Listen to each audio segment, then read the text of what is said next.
bakunzi ba BBF TV ba Burundi Blessed Family, ndabaramukije cyane, ndabatasha aho muri hose, bene data bagenzi bacu mudukurikirana. Imana ibahezagire cyane, mboneho no gushimira mwene data adufasha kuri kamera Berryboom. Imana imuhezagire cyane, tumwita Berry ariko benshi bamuzi kuri Berryboom. Imana imuhezagire cyane kandi ihezagire n'umuryango wiwe. Twagomba tusangire ijambo ry'Imana mu mwanya mutonya dufise, rivuga ngo twame dukora ivyiza ntiducobogore. Twame dukora ivyiza ntiducobogore. Hari banga maze gutahura rikomeye cyane, igituma Imana yandemye jewe Claude ikanshira muri iyi si. Ntiyandemye kugira ngo nzokure niga amashuri ndongore nubake, ivyo onye nawo mu gihe ca Nowa n'ca Loti ivyo barabikoze, ariko gushika umunsi umwuzure uza bari bibagiye ivy'Imana. Rero impamvu mpari muri iyi si ni kugira ngo shitse ubugombe bwayo, shitse ico yandemeye. Buri muntu wese afise umugambi runaka Imana yagombye ko ashitsa. Rero ngaha ijambo ry'Imana ryaje ku Bagalatiya, barabwira Abagalatiya ati mwame mukora ivyiza ntimucobogore. Ku murongo wa 3 avuga ngo umuntu niyumvira ko aragakomeye kandi atacamaze aribesha. Umuntu niyumvira ko aragakomeye kandi atacamaze aribesha. Ushobora kuba ufise amafaranga menshi cyane, abantu bakabikubahira. Ushobora kuba bakunda kuvuga abajene b'iki gihe ngo guterura ivyuma n'ibindi, abantu bakakubahira umubiri wawe kuko wagangutse n'ibindi, navyo si bibi. Ushobora kuba uri umuntu w'umutegetsi cyane uri umunyacubahiro runaka, abantu bakabikubahira, ivyo navyo nta na kimwe si bibi.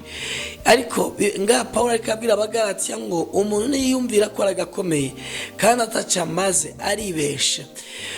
Muri context yari kayibabwira, uravye mu Bagalatiya igice ca 3, iri shengero ry'Igalatiya ni ryari rifatwa cyane n'ivya kamere k'umubiri, barakwegwa cyane n'ivy'isi, bigatuma bibatesha umurongo, bigatuma bibakoresha nabi ivyo kwizera Kristo, ukamengo barabishize ku ruhande.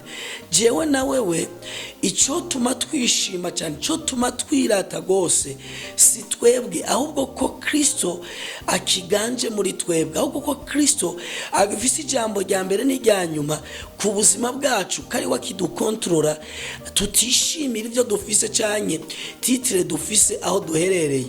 Ikindi ngo dukora ivyiza ntiducobogore.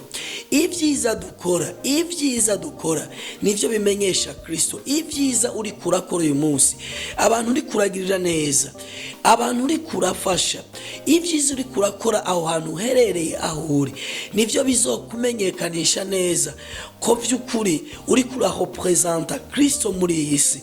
Iri jambo ndakunda kurivuga kuko nico twahamagariye. Twame dukora ivyiza, iga gukorera neza bene so, iga gukorera neza abo bantu ubona bakwitura buri munsi, iga gusengera abandi, iga kwiyumvira abandi, iga kugira urukundo abandi. Ivyo ubyige kandi ubishira mu buzima bwawe.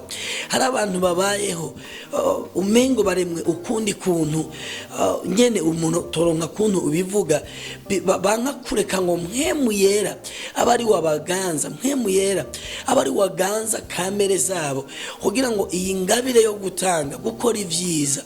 Hari umuntu ashobora kumara umunsi wose ataciza na kimwe, yavuga ngo nandikishije mu bwami bw'Imana. Mwene data ndabigutumiriye ubikore. Hepfo gatonya avuga ngo ku murongo w'indwi, ntimuzimire, Imana yoyo ntigira gute, nticokogwa. Ukica umuntu abiba cose aje azokwimbura. Ubiba mu buryo bw'umubiri azokwimbura ukubora mu mubiri, ariko ubiba muri mpwemu azokwimbura muri mpwemu bugingo budashira. Wewe ikintu uri kurabiba nico uzokwimbura. Imana yoyo nticokogwa. Ico jewe ndiko ndabiba uyu munsi, nimba ari iciza ndazi yuko nzogisanga mu bwami bwa Kristo. Nimba ari kibi, hari ahandi hantu kikurindiriye. Ijambo ry'Imana rimbwira ngo hari igihe isi n'ijuru maze kuva ko amahanga yose azokoranirizwa hamwe, umuntu wese acirwa urubanza rw'ivyo yakoze. Umuntu ngazotambuka ivyo yakoze bimwomange inyuma. Rero nimba uri kurakora ivyiza, bananya gukora ineza. Nimba ari abantu uri kuragira kukugirira neza, nimba ari abantu uri kurasengera, nimba ari icyiza uri kurakora ukibandanye, ndakwipfurije kurangiza umunsi ufise n'umuntu umwe, ufise ikintu kimwe wiratse imbere y'Imana wakoze ciciza. Icyo umuntu abiba cyose nicyo azokwimbura. Mugire umunsi mwiza, amahoro y'Imana abane namwe. Shalom shalom.